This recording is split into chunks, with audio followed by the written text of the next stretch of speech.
Welcome everyone in the another session of fluid mechanics and hydraulic machines. In this session, we are going to learn about Pascal's law and different pressure terminologies. So let's start with the statement of Pascal's law. So what Pascal's law states is the intensity of pressure at any point in a fluid at rest is the same in all direction. That means कि अगर कोई incompressible fluid के अंदर एक particle है और वो incompressible fluid rest पर है, तो उस पार्टिकल पर जो उस फ्लूइड का प्रेशर लग रहा है वो सारे ही डायरेक्शंस में सेम होगा, यानी तीन डायरेक्शन में या फिर जितने भी डायरेक्शंस अवेलेबल हैं वो प्रेशर जो उस पर लगा रहा है वो सेम होगा और इक्विलिब्रियम में होगा। अब जैसा कि यहां पर हम फिगर में देख सकते हैं कि एक फोर्स F1 को यूज किया जा रहा है दूसरे फोर्स F2 को लिफ्ट करने के लिए, जहां पर हम देख सकते हैं कि कार का जो वेट है वो बहुत ज्यादा है। तो अकॉर्डिंग टू पास्कल्स लॉ क्या होगा कि जो P1 प्रेशर लगाया जा रहा है वो P2 प्रेशर के बराबर होगा, और इसी चीज का हम यहां पर बेनिफिट उठा रहे हैं। इक्वेशन आप देख सकते हैं नीचे, P1 is equal to F1 upon A as well as P2 is equal to F2 upon A2। अब जो F2 फोर्स लगाया जा रहा है वो बहुत ज्यादा है एज कंपेयर टू F1, तो हम यहां पर फोर्स का लिवरेज कर रहे हैं बाय यूजिंग पास्कल्स लॉ। अब हम पास्कल्स लॉ का डिराइवेशन देखते हैं। तो यहां पर आप देख सकते हैं कि एक पार्टिकल लिया गया है A B C D E F, ये इसके ए बी सी डी और ई एफ उसके वर्टिसेस हैं। अब इस पार्टिकल को एक इनकम्प्रेसिबल फ्लूइड के अंदर रख दिया गया है और पार्टिकल बहुत ही छोटा है, तो इसपे जो इसकी जो तीनों सरफेसेस हैं उस पे जो प्रेशर्स लग रहे हैं those are P1, P2 and P3, and according to Pascal's law ये तीनों प्रेशर इक्वल होने चाहिए और वही हमें यहां पर प्रूव करना है। जो प्रेशर फोर्सेस हैं वो है F1, F2 और F3। अब यहां पर आप देख सकते हैं कि F1 को दो पार्ट में डिवाइड किया गया है, F1 sin थीटा और cos थीटा, उसके दो कंपोनेंट्स हैं। सो अगर ये पार्टिकल इस इनकम्प्रेसिबल फ्लूइड के अंदर इक्विलिब्रियम में है तो F1 sin थीटा F2 के बराबर होना चाहिए और F1 cos थीटा F3 के बराबर होना चाहिए। फर्दर इसको हम डिस्कस करते हैं। सो इस पार्टिकल में हम F1 फोर्स देते हैं कौन सी इक्वेशन से? इक्वेशन है ये F1 फोर्स है जो यहां पर बताया हुआ है, रेड सिंबल से आपको डिनोट किया हुआ है F1 force. F1 is given by equation P1, that is pressure applied on that surface, pressure into area। ठीक है, तो फोर्स क्या होगा? F1 force P1 pressure into वो प्रेशर जिस एरिया पे एक्ट कर रहा है, तो ABEF एरिया पे एक्ट कर रहा है, सो एरिया ऑफ ABEF, और ABEF एक रेक्टेंगल है तो उसका एरिया हम दे रहे हैं P1 into AD। Similarly F2 force जो कि ABCD फेस पे लग रहा है उसे हम देंगे इक्वेशन से F2 is equal to P2, that is pressure applying on that area, into ABDC जो कि उसका एरिया है। सो वो हो जाता है P2 into BD। Next force जो है F3 की इक्वेशन सेम वही फंडामेंटल का यूज करेंगे, P3 into area of the lower face, you can see lower face is CDFE, so it is P3 into C into D। okay, so theta क्योंकि ऊपर F1 sin theta और F1 cos theta, वहां पे हमें theta components को तोड़ना होगा, तो उसके लिए sin थीटा दिया जाएगा B by A और cos थीटा दिया जाएगा C by A से।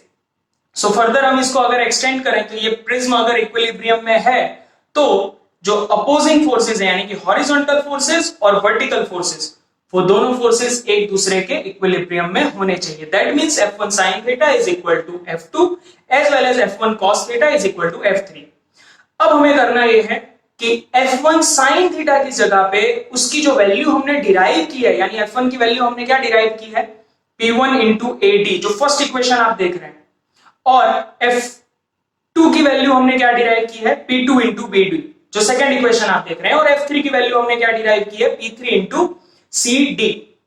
जो थर्ड हमने इक्वेशन डिराइव की है, वो सारी इक्वेशंस को हमको ये लास्ट इक्वेशन के अंदर प्लेस कर देना है। सो इसको हम एक्सटेंड करेंगे तो क्या बनेगा, तो वो इक्वेशन बनती है P1AD जो कि है F1 B बाय A जो कि है sine theta is equal to P2BD जो कि है F2।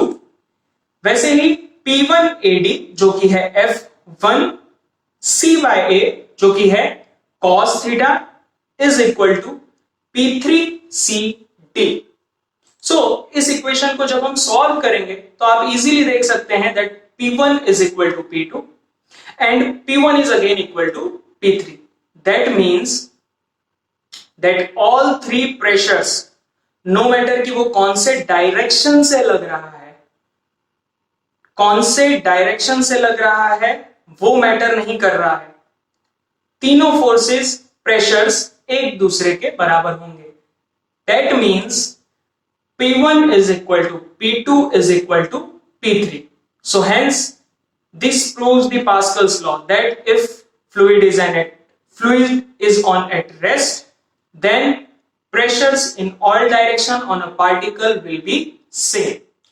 So अब हम प्रेशर टर्मिनोलॉजी डिस्कस करते हैं। नॉर्मली हम जो प्रेशर का मेजरमेंट करते हैं वो एब्सोल्यूट जीरो प्रेशर से करते हैं, जो कि मिनिमम अचीवेबल प्रेशर है, यानी कि एब्सोल्यूट जीरो के नीचे प्रेशर को यूनिवर्स में नहीं ले जाया जा सकता। इससे हमें यह पता चलता है कि प्रेशर कभी भी नेगेटिव नहीं हो सकता है। दैट मींस कि -1 ऐसी प्रेशर की वैल्यू नहीं हो सकती है एब्सोल्यूट केस में। दैट मींस कि नेचर ने डिफाइन किया है दैट इज एब्सोल्यूट जीरो और कंप्लीट वैक्यूम, और हम ऐसा कह सकते हैं कि कंप्लीट वैक्यूम अचीव कर पाना ऑलमोस्ट इम्पॉसिबल है।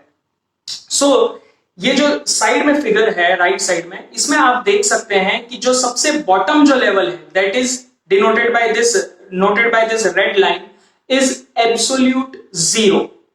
इसके ऊपर जो एटमॉस्फेरिक प्रेशर है वो यहां पर ब्लू लाइन से डिनोट किया गया है, that is pressure at sea level on earth, जिसे हम एटमॉस्फेरिक प्रेशर कहते हैं।